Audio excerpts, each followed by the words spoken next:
This episode of What's the Apps is brought to you by Samsung Smart TV. Well, hello there folks, it's John Q here from Techno Buffalo. Hope you guys are doing fantastic. Welcome to another episode of What's the Apps. Today, we're going to take a quickie inside look on some of the apps that didn't make the cut for previous episodes. Hit me. To do this thing, I download and test a bunch of apps throughout the week, and full disclosure, my main device is an iPhone 4S accompanied by an iPad 2, which means that most, if not all of my time spent casually downloading and testing are spent in the iOS environment. For WTA, I want to find apps that people either haven't really heard of and should seriously check out, or something that's seriously awesome and they should check out regardless of its popularity. The apps I try to look for, the ones that tend to stay on your phone or tablets forever, stuff that really sticks, things that become part of your lifestyle. Sometimes my reviews are kind of sporadic, but generally I tend to stick to that basic principle. There are some apps and services that are big enough that I don't need to go over, like Twitter, Facebook, Netflix, or Skype. Don't get me wrong, they are awesome apps, but I want to find the underdog apps. It's just more fun that way. Yelp is definitely a great one, especially for finding, filtering, and locating restaurants. I even got free ice cream one time for pressing the check-in button for fun, but I feel like Yelp falls under the too big to review umbrella. Same with Evernote, which is my go-to cloud-based note syncing app. Another review requirement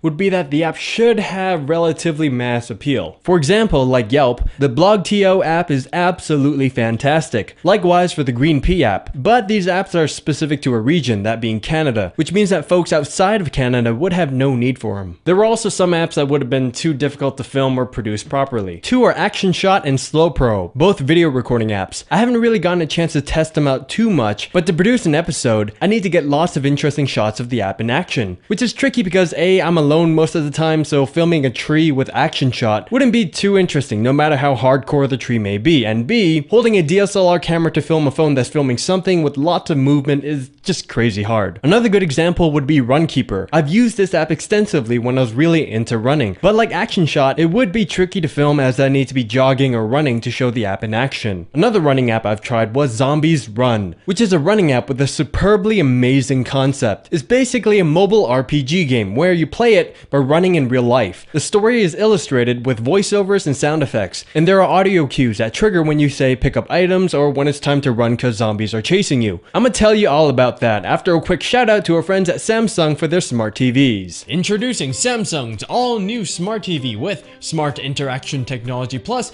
innovative ways to explore and locate smart content. The built-in remote on the Smart Touch remote control, gesture and voice control, face recognition, and the SmartView mobile app all provide unique ways to interact with your TV. Cutting-edge TV apps and new signature services plus web browsing enhance the TV experience. Right now you can experience advanced overall performance from improved motion clarity to faster web access. In the future though, you can upgrade your TV experience and functionality with the Smart Evolution Kit. Learn more about all of the features found in the Samsung Smart TV at facebook.com/SamsungTVUSA.